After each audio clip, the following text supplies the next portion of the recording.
Malaquias, capítulo 3, do 13 até o 18. Hoje a nossa mensagem tem como tema o Deus que diferencia os que são seus. O Deus que diferencia os que são seus. Malaquias 3, do 13 ao 18, diz o seguinte: As vossas palavras foram duras para mim, diz o Senhor, mas vós dizeis: que temos falado contra ti? Vós dizeis: inútil é servir a Deus. Que nos aproveitou termos cuidado em guardar os seus preceitos, em andar de luto diante do Senhor dos exércitos? Ora, pois nós reputamos por felizes os soberbos. Também os que cometem impiedade prosperam. Sim, eles tentam ao Senhor e escapam. Então, os que temiam ao Senhor falavam uns aos outros. O Senhor atentava e ouvia. Havia um memorial escrito diante dele para os que temem ao Senhor e para os que se lembram do seu nome.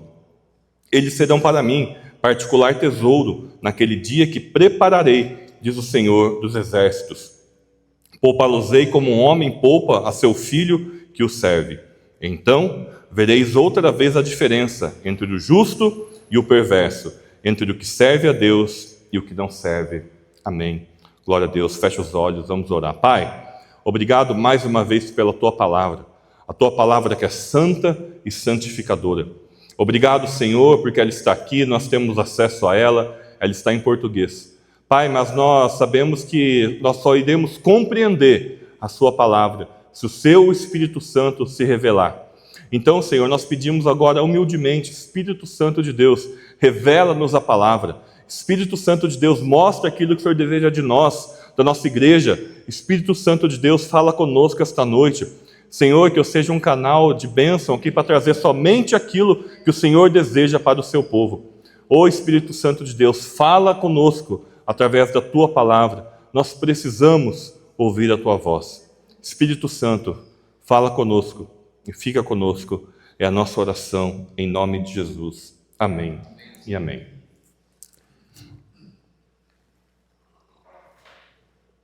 Irmãos, estamos chegando ao final do livro.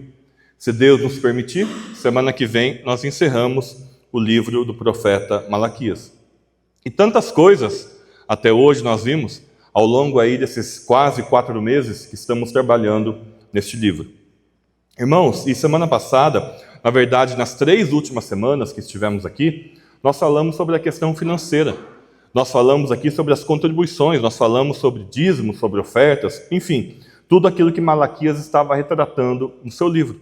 Nós vimos que o povo estava roubando a Deus. Nós vimos que o povo estava se apropriando de algo que não pertencia a ele. Nós vimos aqui também que o povo já havia se queixado uma vez no livro de que Deus é injusto. Nós vimos aqui que o povo havia se queixado já uma vez de que Deus não fazia diferença sobre o que serve ele e o que não serve. Nós vimos aqui que o povo estava com aquele problema que em teologia nós chamamos de teodiceia, ou seja, o problema do mal. Se Deus é bom, Deus é justo e Deus é todo-poderoso, então por que o mal existe? Nós tratamos sobre isso. Esta era a dúvida que pairava na cabeça do povo.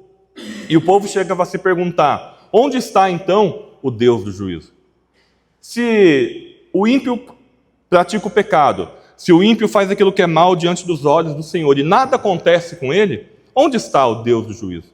E essa era a pergunta que o povo fez a Deus. E nós vimos qual foi a resposta de Deus. Se você se lembra, você que esteve aqui, você vai recordar que a resposta de Deus foi o quê? Jesus. Deus falou: vocês querem o juízo? Então tá bom. Eis que envio o meu mensageiro. Ele preparará o caminho diante de mim. Então virá o Senhor ao seu templo, o anjo da aliança, aquele que vocês desejam. Ou seja, Deus falou: olha, então vocês querem juízo? Primeiro vai vir o meu mensageiro. Nós sabemos, João Batista. Qual era a mensagem de João Batista? Arrependei-vos. Por quê? Porque está próximo o reino dos céus. O machado está colocado à raiz das árvores. Toda árvore que não produz bom fruto é cortada e lançada ao fogo. Ou seja, João Batista preparou o caminho. João Batista era o mensageiro do rei. O que aconteceu depois? O próprio rei veio. Jesus veio, habitou entre nós, cheio de graça e de verdade. Então, este foi a resposta de Deus, a primeira resposta. Querem juízo? Querem saber onde está a minha justiça? Então está aqui. E agora, de novo, o povo está se colocando nessa situação. O povo agora, de novo, a gente encontra novamente os judeus questionando o proveito de servir a Deus. Novamente, eles estavam no coração deles, na mente deles, com a sensação, olha, é inútil servir ao Senhor. De nada aproveita servir ao Senhor. Eles estavam pensando, olha, de que adianta servir ao Senhor, servir a Deus, se a gente está vendo aqui que todas as coisas que acontecem com o perverso também acontecem com o justo. A gente está vendo aqui que tudo de mal que acontece conosco também acontece com o ímpio. E não parece que não há diferença. Parece que o ímpio e o bom, parece que não tem diferença entre a pessoa que é boa, que serve a Deus e que teme ao Senhor, e a pessoa que não teme ao Senhor e que vive aí na prática da maldade. Eles estavam olhando, não tem diferença. Então, se não tem diferença, é inútil servir a Deus. Irmãos, parece-nos que quando a gente olha para a realidade que nos cerca, parece-nos que os que cometem perversidade e praticam o mal escapam de qualquer castigo. Parece que os maus, os perversos, prosperam, enriquecem, enquanto os que temem a Deus, os que são servos de Deus, vivem em muitos apertos, em dificuldades, em provações. Então, diante deste cenário que a gente vê, a gente experimenta, a gente vive, diante deste cenário, qual é a vantagem de servir a Deus? Qual é a vantagem de andar nos caminhos de Deus? Neste trecho que lemos, a segunda resposta de Deus. A primeira resposta, onde está a justiça, Deus já deu. Agora Deus está dando aqui a segunda resposta para o mesmo questionamento.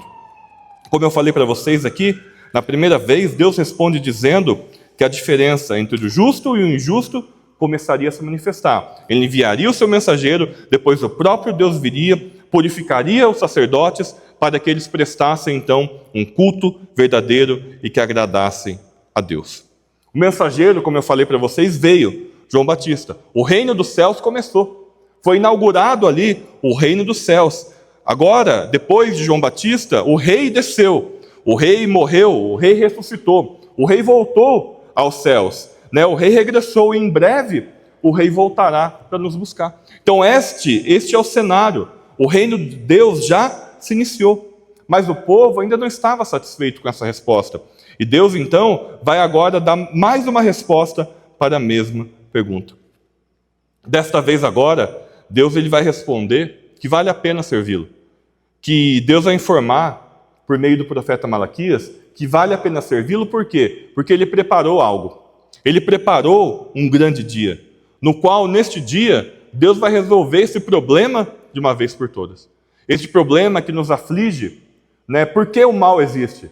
Haverá o dia que Deus vai resolver esse problema. Deus vai resolver e Deus vai mostrar que Ele faz sim diferença entre o justo e o injusto. Que Ele faz sim diferença entre o que o serve e aquele que não o serve. Claramente aqui, irmãos, Malaquias, no seu livro, faz referência tanto à primeira quanto à segunda vinda de Cristo. Ele falou sobre a primeira vinda de Cristo e agora Malaquias está aqui claramente falando sobre a segunda vinda de Cristo. E a estrutura de todo o livro de Malaquias vai aparecer aqui novamente. Deus faz uma acusação contra o povo.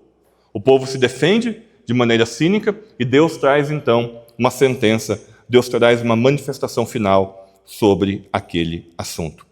E qual é a acusação que Deus fez? Nós vimos aqui a acusação. Deus falou o seguinte, olha, as suas palavras foram duras, foram hostis contra mim.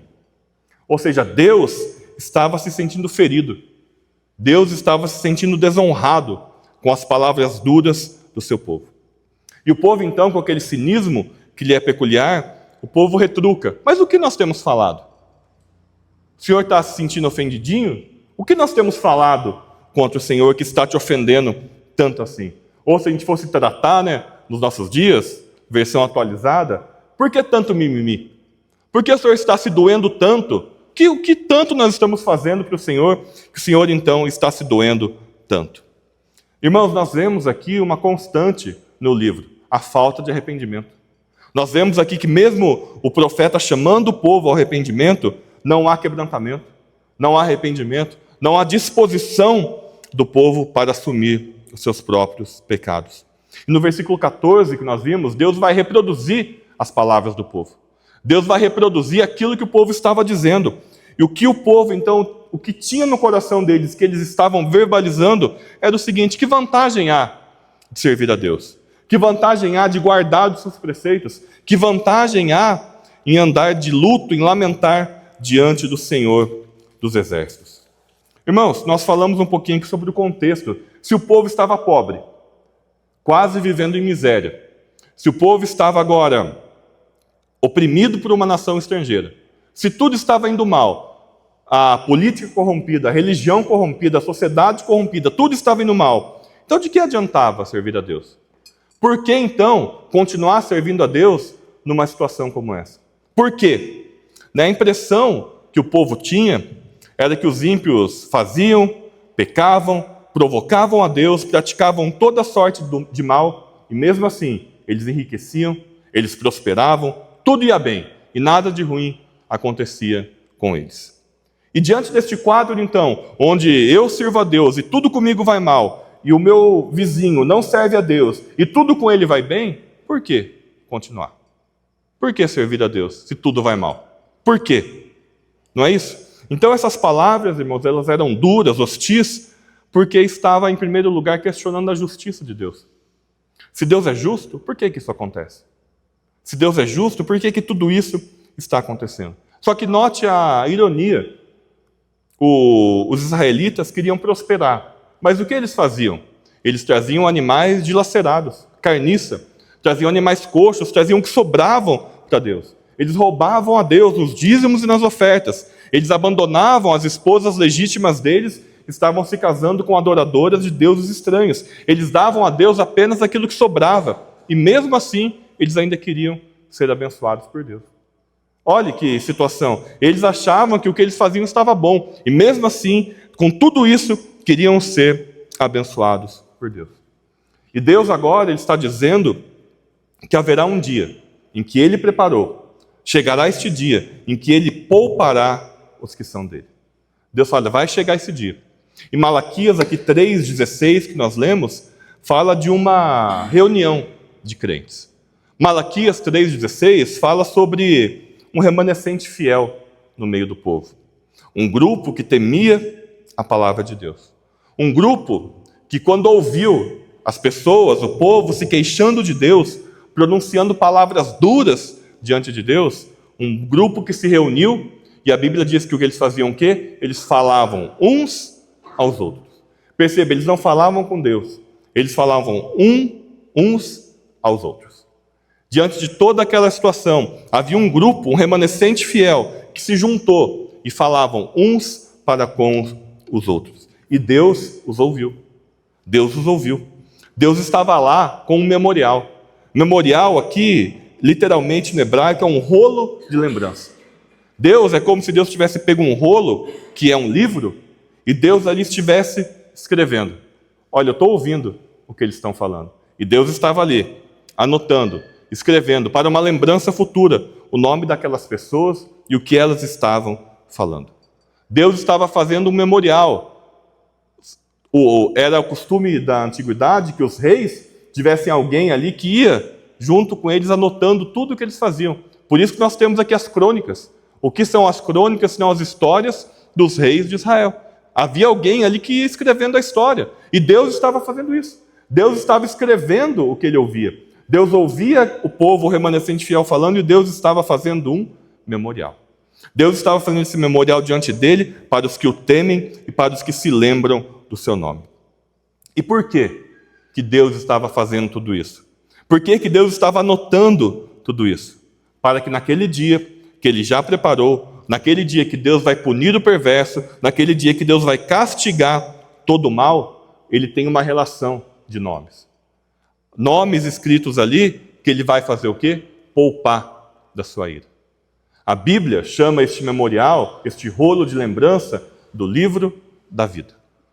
Você vai encontrar várias e várias referências bíblicas acerca deste livro, chamado de o livro da vida. Deus, então, enquanto o povo, a maioria, grande parte, quase todos, estavam ali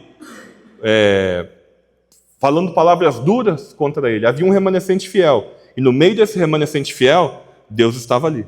É como se Deus estivesse aqui no nosso meio, falando, olha, fulano aqui, esse vai. Fulano aqui, este vai. Fulano, esse vai. Era exatamente isso que Deus estava fazendo. Irmãos, Deus ele tem um registro dos nomes de todos aqueles que o pertencem. Deus tem um registro das obras, Deus tem um registro do que os que o pertencem falam, e Ele guarda isso de uma maneira muito especial. Tão especial que a Bíblia, Deus fala aqui que isso é um tesouro particular, ou seja, algo que é somente de Deus. Um tesouro, irmãos, é algo de muitíssimo valor. É algo, irmãos, que Deus guarda com muito cuidado. E é algo, esse tesouro, que Deus vai abrir no dia do juízo, e Deus vai, então, diante disso, poupar aqueles que estão inscritos neste livro, neste memorial, no livro da vida. E a Bíblia diz que Deus vai poupar esses como um pai poupa ao filho que o serve. Naquela época, é comum você ver na Bíblia os filhos servindo aos pais. Você vai ver a história do filho pródigo. Você vai ver ali que um pai tinha 2 filhos e eles faziam o quê? O serviam. Ou seja, os filhos serviam o pai. Então, nesta cultura, os filhos que mais serviam, mais tinham privilégios. E esses filhos que mais serviam, eles eram poupados de determinadas tarefas, de determinadas coisas. O pai tinha um carinho especial para aqueles filhos que mais o serviam. Então, da mesma forma como um pai poupa o filho que o serve, Deus poupará também aqueles que são seus, aqueles que o servem. Irmãos, e diante disso,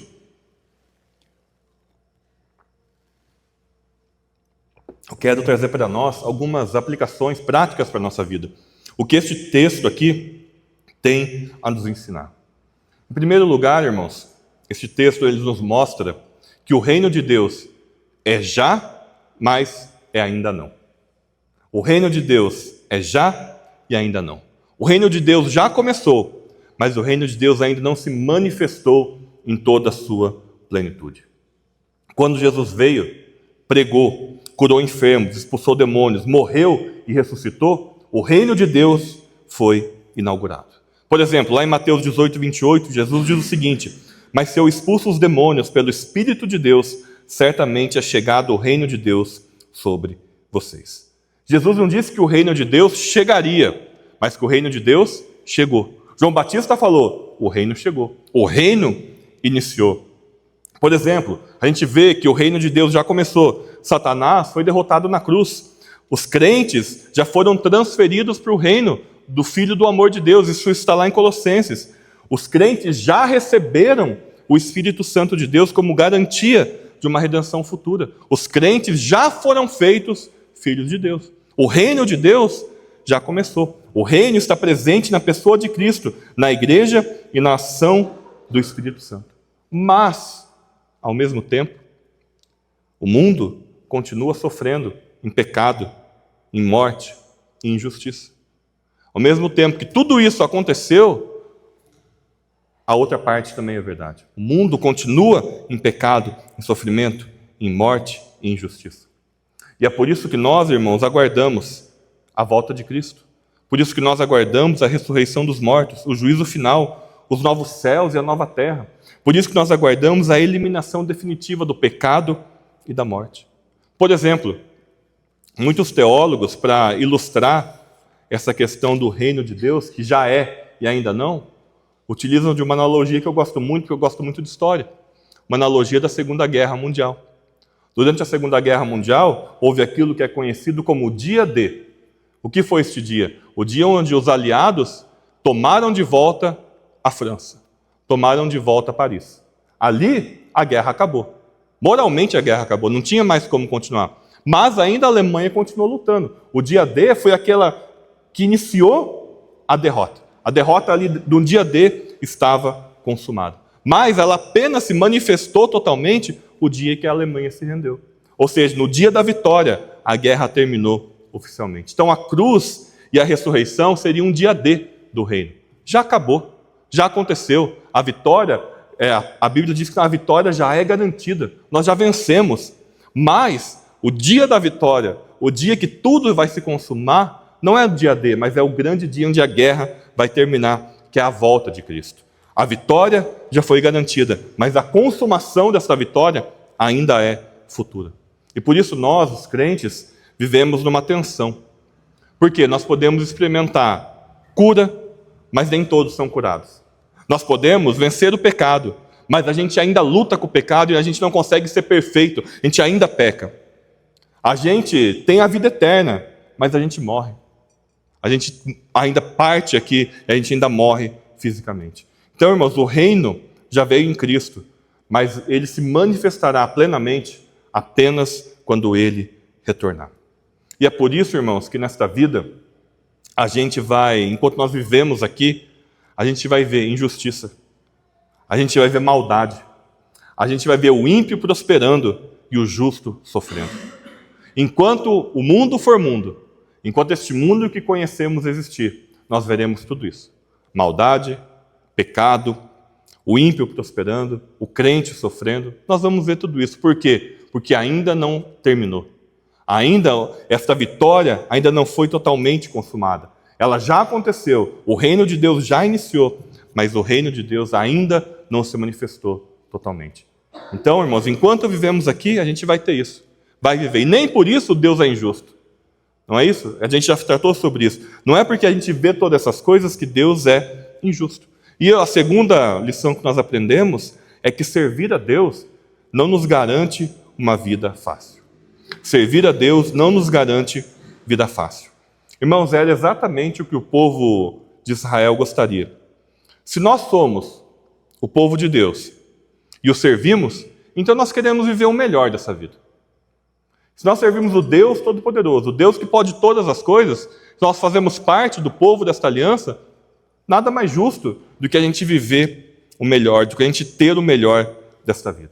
E eles falam aqui no versículo 14 que nos aproveitou servir ao Senhor. Que nos aproveitou. E esta palavra, irmãos, é usada frequentemente na Bíblia para se referir a uma pessoa gananciosa. Ou alguém que está desejando um lucro injusto, um ganho injusto. Seria o nosso tirar vantagem. Se a gente fosse novamente atualizar aqui para os nossos dias, para a gente poder entender, seria ele dizendo, olha que vantagem nós tivemos de servir ao Senhor. Que vantagem nós tivemos? O que foi melhor para nós que não é para eles? Que vantagem nós tivemos? Irmãos, e a mesma ânsia que o povo tinha nos tempos de Malaquias é a ânsia, infelizmente, do povo evangélico hoje. Os crentes, eles querem ter alguma vantagem por servir a Deus. E enxergando esta ânsia, foi que aí os falsos profetas da teologia da prosperidade se criaram. Enxergando essa ânsia, a partir desta ganância que as pessoas têm, desta vontade de tirar vantagem por servir a Deus, eles enxergando isso, começaram a fazer um monte de promessas mentirosas. Se você é crente, você não pode ficar doente. Se você é crente, você não pode ser pobre. Se você é crente, você não pode ser empregado, mas você tem que ser o patrão. Você nasceu, que eles falam, você nasceu para ser cabeça e não cauda. Então, irmãos, aqui, até hoje, infelizmente, tem gente dizendo aí que o crente não pode ser feio. Então você imagina, o que ia ser de nós? O povo aí dizendo que o crente nem feio pode ser, porque ele é crente, ele é filho do rei, então ele não pode ser feio. Irmãos, e tudo isso aí é uma grande mentira, sabe? Deus diz que a diferença entre os que são seus e os que não são, não vai ser revelada aqui, não vai ser revelada agora, mas essa diferença, ela vai ser revelada no dia do juízo. Essa diferença, irmãos, entre o que serve a Deus e o que não serve, entre o que pertence a Deus e o que não pertence, não vai se manifestar nessa vida. Aqui, a Bíblia diz, o sol nasce para todos, a chuva rega a terra de todos. Aqui o mal vem indistintivamente sobre bons e maus. Mas naquele dia haverá diferença. Portanto, irmãos, tenha sempre isso em mente, que viver a vida cristã, servir a Deus, não nos isenta e não nos garante uma vida fácil. Pelo contrário, se você já teve essa experiência, você sabe. Normalmente, quando você começa a servir a Deus, é luta em cima de luta, provação em cima de provação. Ou, às vezes, você estava um tempo afastado, ou um tempo meio mais ou menos, quando você fala, não, agora eu vou firmar. Aí é luta em cima de luta, provação em cima de provação. Então, irmãos, servir a Deus não nos garante uma vida fácil aqui nesta terra. Terceira lição que este texto nos ensina, irmãos, é que sempre há um remanescente fiel. Sempre há um remanescente fiel. Irmãos, estes versículos finais aqui, 16 a 18, dão a entender para nós, que lemos o texto, que alguns responderam à mensagem de Malaquias. Alguns dentre o povo de Deus responderam à mensagem de Malaquias. Com toda certeza, a grande maioria desprezou. A grande maioria do povo desprezou a mensagem do profeta. Mas alguns poucos ouviram. Aqueles poucos ali se arrependeram e eles passaram a levar a vida de uma maneira diferente. Veja, aí a atitude desses remanescentes fiéis, ela é diferente. Enquanto a maioria se queixava de Deus e diziam palavras duras, hostis contra o Senhor, eles falavam uns aos outros. A atitude deles é diferente. Eles entenderam a mensagem e eles passaram a praticar uma atitude, a ter uma atitude diferente. Não se sabe o que eles estavam falando uns aos outros. A gente não sabe, não tem essa informação. Mas o que a gente sabe é que o que eles estavam falando agradou a Deus. O que o povo falava desagradou a Deus, desonrou a Deus. Mas aquilo que esses remanescentes fiéis aqui falavam, agradou ao Senhor. Tanto agradou que Deus anotou. Que Deus fez ali um rolo de lembrança destas palavras. Irmãos, estes aqui são aqueles que não se contaminam. Esses aqui são aqueles que não fazem tudo o que os outros estão fazendo. Esses aqui são aqueles que se mantêm firmes e fiéis, mesmo em meio à apostasia. Não é isso que nós temos vivido nos nossos dias? Apostasia e esfriamento do amor. Apostasia e o esfriamento do amor. E a pergunta, irmãos, que nós temos que fazer a nós mesmos é se nesses dias tão difíceis que vivemos, nós fazemos parte de todo mundo, nós somos como todos, que estão aí com seu amor esfriando, ou nós fazemos parte desse remanescente fiel? Essa é a pergunta que eu preciso fazer para mim, e essa é a pergunta que você precisa fazer a você. E aqui, irmãos, é nos mostrado algo diferente. Esses fiéis aqui falavam uns aos outros. Eu tenho certeza que você, durante a sua caminhada, já teve a experiência de parar e conversar com um irmão ou com uma irmã. E ali você conversar apenas a respeito de Deus. Das coisas que Deus fez na sua vida, ouvir o que Deus fez na vida dele, das coisas que você crê a respeito de Deus, nas coisas que ele crê a respeito de Deus. Eu tenho certeza que você já teve essa experiência de conversar com alguém apenas a respeito de Deus, das coisas de Deus. O que acontece quando você termina esta conversa? Parece que você está cheio, parece que você está com a sua fé fortalecida, parece que você ali renovou a sua fé e a sua esperança em Deus. E é exatamente isso que estava acontecendo aqui. Em dias tão difíceis, em dias de apostasia, eles estavam se fortalecendo uns aos outros, falando uns aos outros a respeito de Deus. Irmãos, este texto automaticamente me lembrou o texto de Isaías. Você se lembra da passagem de Isaías 6, onde o profeta viu ao Senhor, viu ao trono do Senhor? A Bíblia diz ali que haviam serafins voando ali em torno do trono do Senhor. E a Bíblia diz que esses serafins faziam o quê? Eles falavam: Santo, Santo, Santo, é o Senhor, Rei, é o Senhor dos exércitos, toda a terra está cheia da sua glória. Mas eles falavam isso para quem? A Bíblia diz que eles falavam uns para os outros. Eles não falavam para Deus, não estavam diretamente falando para Deus, mas estavam falando uns para com os outros. Talvez para se lembrar, talvez para não perder de vista, porque um serafim que perdeu isso de vista, você sabe o que aconteceu com ele, caiu. Então, talvez, eu imagino que para não correrem o risco de cair, eles estavam ali falando uns aos outros: Santo, Santo, Santo é o Senhor dos exércitos.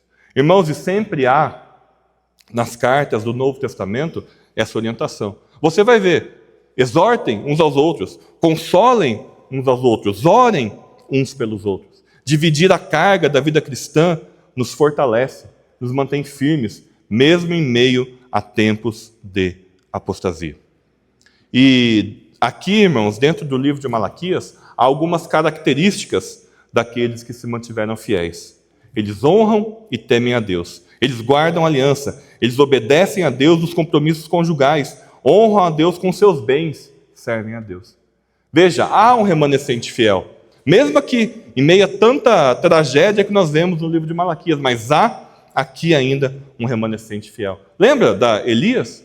Elias falou: Senhor, só eu sobrei, não tem mais ninguém. Ele falou: não, ainda tem lá aqueles que não se dobraram a Baal, ainda está lá, vai lá que ainda tem. Sempre tem, irmãos, um remanescente fiel que se mantém firme, incontaminado, que se mantém servindo a Deus. E finalmente, irmãos, para terminar, o que este texto nos ensina é que existe uma recompensa para a fidelidade.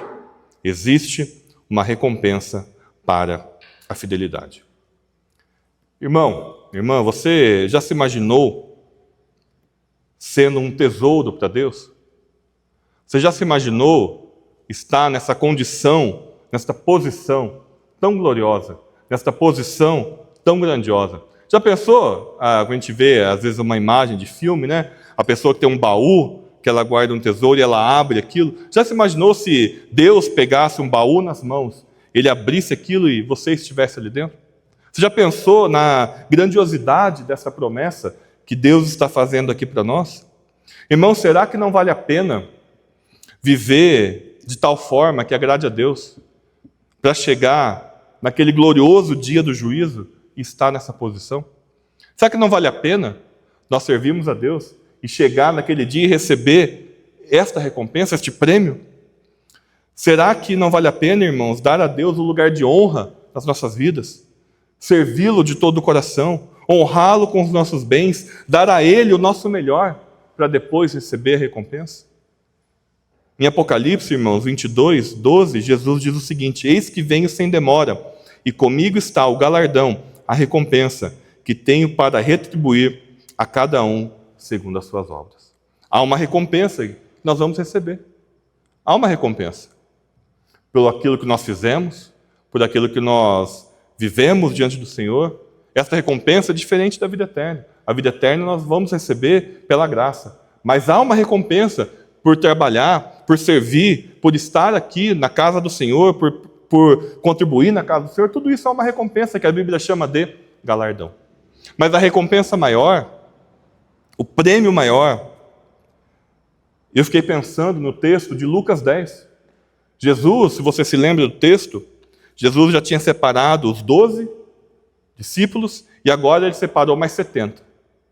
E para esses 70, Jesus deu uma missão, quase a mesma que ele tinha dado para os discípulos. Olha, vocês vão agora, vocês preguem, vocês expulsem demônios, vocês curem os doentes, vocês vão aí e anunciem. Podem ir. Jesus enviou aqueles 70. E a narrativa ali de Jesus continuou. E depois esses 70 regressam. Eles regressam e a Bíblia diz que eles regressaram felizes. Eles regressaram ali radiantes. E eles falavam: Senhor, olha, no seu nome até os demônios se submeteram a nós. Por isso nós estamos felizes. Olha o que nós conseguimos fazer no seu nome. Até isso nós conseguimos fazer. Eles voltaram muito felizes. Mas em Lucas 10, 20, olha o que Jesus falou para eles: não obstante, alegrai-vos, não porque os espíritos vos submetem, e sim porque o vosso nome está arrolado nos céus. Esta é a maior recompensa, irmãos, que nós podemos receber. Esta é a recompensa de servir a Deus. Esta é a diferença que Ele vai fazer. O que nós fazemos aqui em vida, o que nós servimos, é bênção. Não foi bênção aqui esses 70? Foi bênção. Mas a maior recompensa, que nos deve trazer a maior felicidade, é saber que o nosso nome está aqui, neste memorial. É chegar naquele dia, quando os livros das obras forem abertos, a Bíblia diz isso, todos nós aqui sermos condenados. Mas depois, os livros das obras, ou o dia que Deus abrir aqui este memorial, o livro da vida, está lá o meu nome, está lá o seu nome escrito nele. Esta é a maior recompensa que nós podemos ter. Então, que você saia daqui com esta certeza. Vale muito a pena servir ao Senhor. E haverá um dia, Ele fará essa diferença entre o justo e o injusto, entre o que serve a Deus e o que não serve, em nome de Jesus.